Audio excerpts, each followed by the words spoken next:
The Bosphorus, a 20-mile natural canal linking the Black Sea and the Mediterranean, the boundary between Europe and Asia that the Turks have held for more than 500 years. By international agreement, they allow the merchant vessels of any nations to pass freely in either direction, while reserving strict military control of these waters.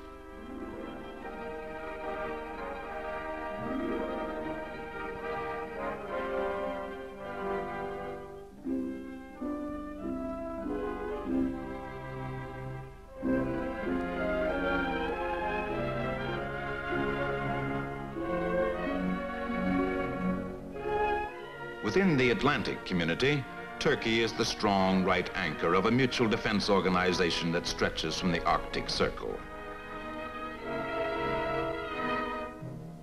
Within the world, Turkey holds one of the great strategic crossing places of history, able to control access to Asia and Russia, and within close reach of the oil-rich Middle Eastern countries, the Suez Canal, and Africa.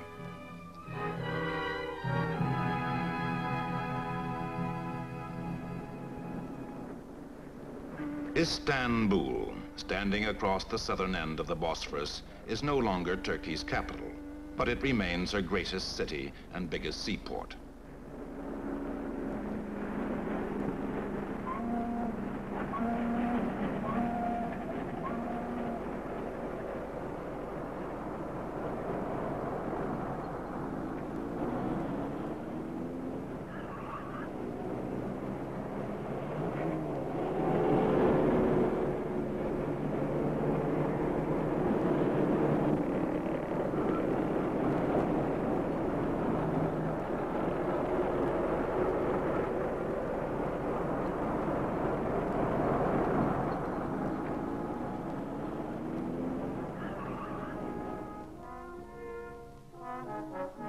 Constantinople, this ancient capital of the Byzantine Empire, became capital of the Ottoman Empire in the year 1453 under the new name of Istanbul. Saint Sophia, which was a Byzantine temple for about 900 years and a mosque for about 500 years, was transformed by Ataturk into a Byzantine museum in 1934. To the name of Constantinople was added the wealth and prestige of Istanbul, new capital of the Ottoman Empire.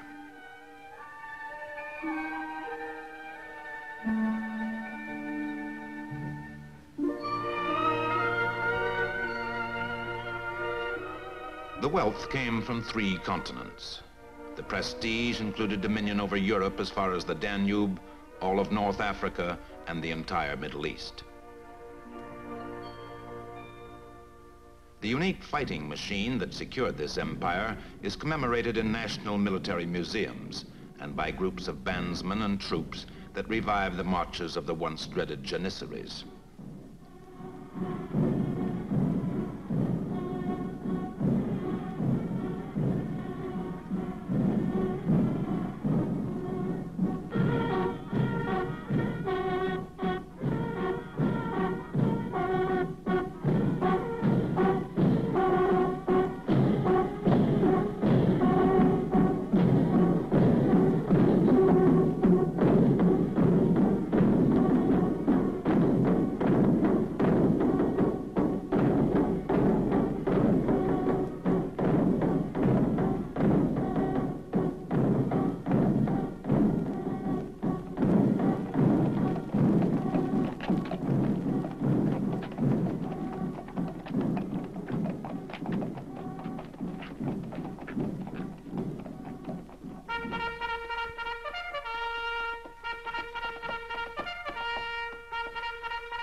Turkish cavalry were the shock troops of the empire for hundreds of years. And in today's republic, cavalry still have a part to play in almost a fifth of this great land. The northeast, where broken mountain country makes movement difficult.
These new-style horse divisions are unlike traditional cavalry.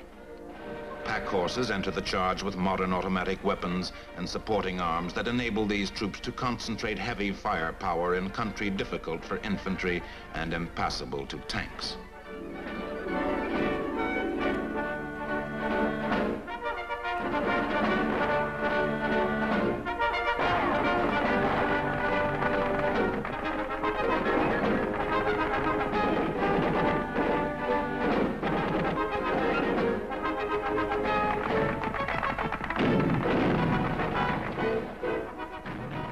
Most of Turkey's 28 active divisions are mechanized troops, tank brigades, and standard infantry forces.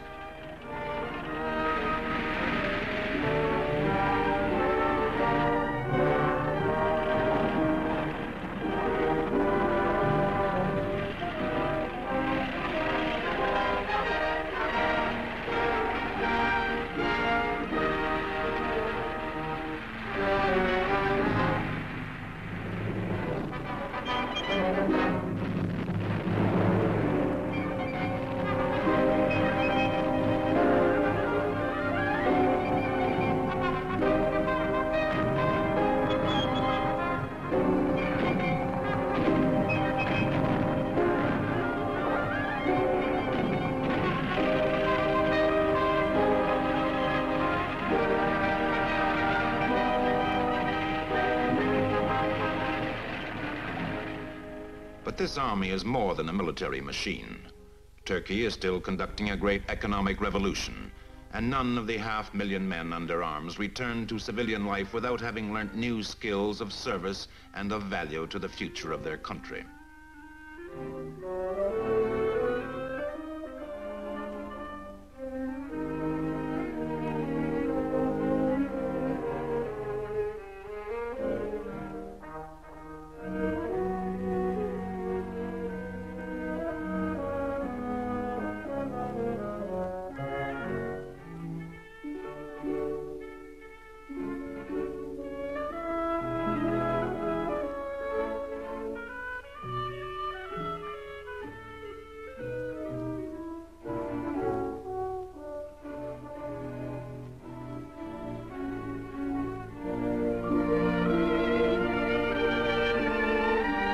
The land that these men are developing is the third largest in NATO, half as big again as France and larger than the state of Texas.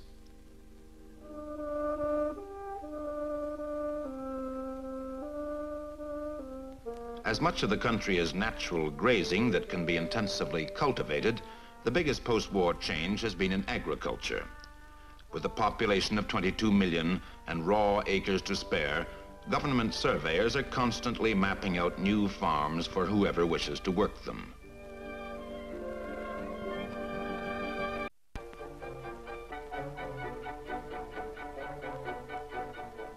With the grant of land comes equipment, and to hasten the work, the government maintains farm machinery centers.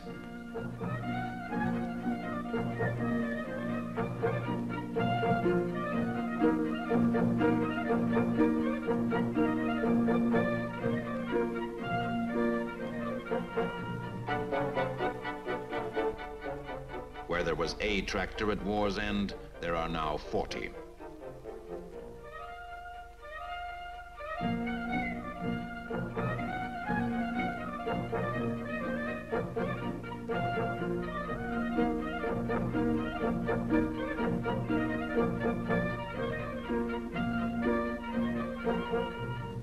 In 1947, not a pound of Turkey's wheat left the country. 6 years later, with a record harvest of 14 million tons, Turkey became the world's fourth wheat exporter. In 6 years, wheat production overtook storage facilities so fast that grain was stacked in the open while an emergency program went ahead to build a chain of giant silos.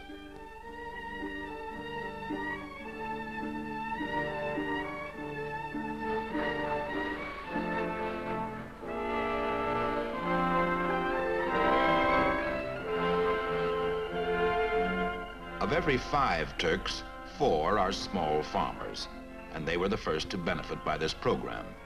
The marked increase in their income created a wide market for consumer goods. Few countries in the world have raised living standards so fast in so short a time.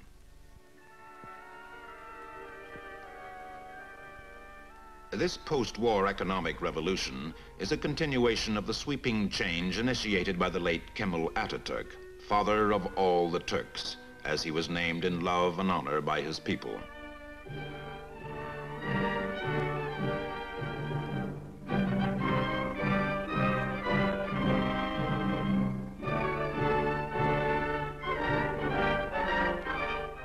In the capital of Ankara is his mausoleum, dominating the city that is itself his finest memorial.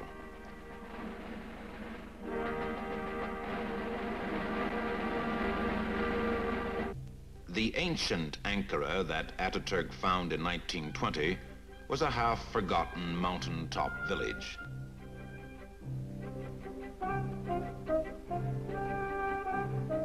Beside it, in almost the exact center of Turkey, he founded one of the great cities of the world.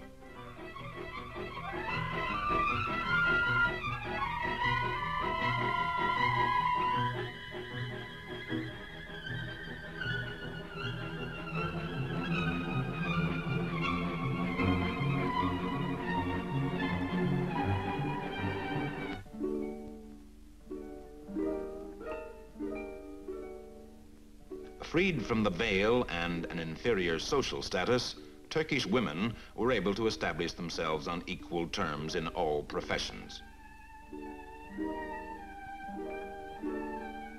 In medicine, and especially in teaching, they have played an indispensable part in wiping out the legacy of sickness and illiteracy of old Turkey.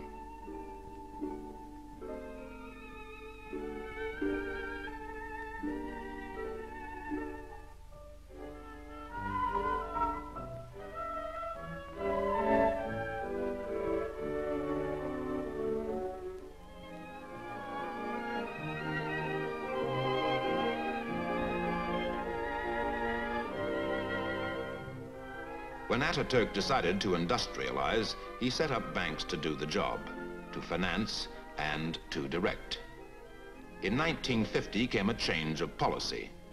Banks began to make loans to new private enterprises that have established a range of consumer industries and aided a threefold increase in textile production.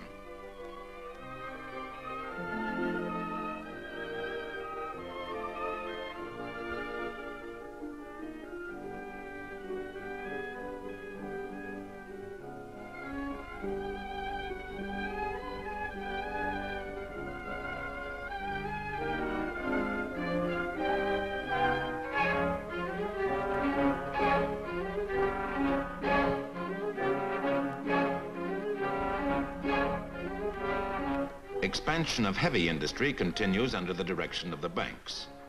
A tenfold increase in cement production is underway, and steel capacity has doubled.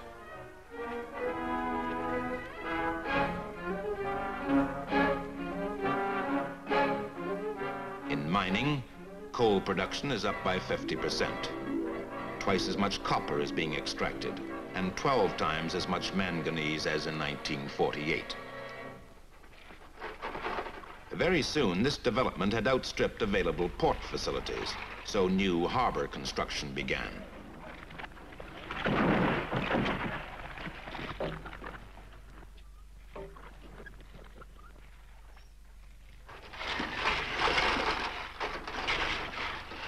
Adequate new installations now load the mineral wealth easily and quickly. Most valuable of these new exports is chrome, of which Turkey is the biggest producer in the free world. The end in this chain of continuing development has been the establishment of a modern Turkish merchant navy handling the trade of the country. In the port of Izmir, the Star and Crescent keeps unexpected company. It flies among the flags of NATO Atlantic Alliance to mark the Southeast Sector's regional defense headquarters.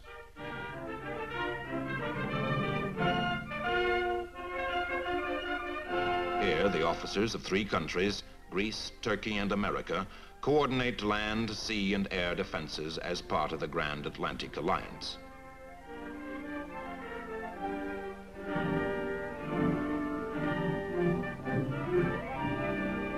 To this security, the Turks contribute half their yearly budget and unity of national policy.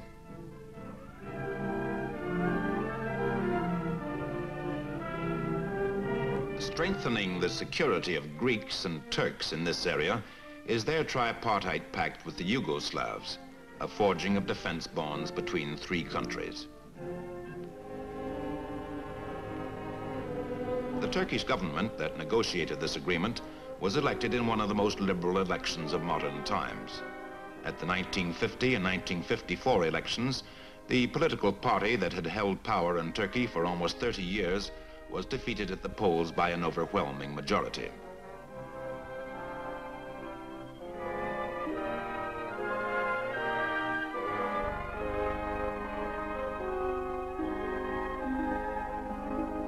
Dedicated to a system of free multi-party democracy are the Turkish people, who have established the economic and military strength of their nation.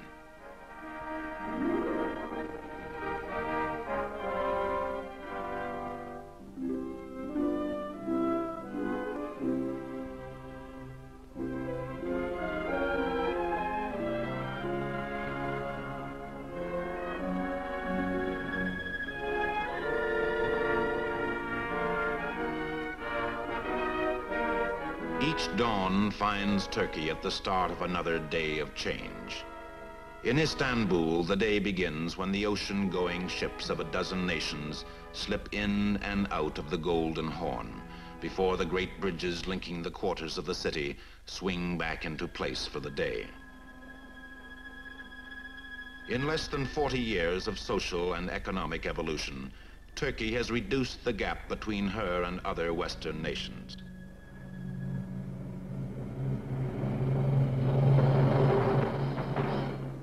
In the second half of the 20th century, she is ready to move forward and gather the material of a gigantic communal endeavor founded on the national unity and will of her people.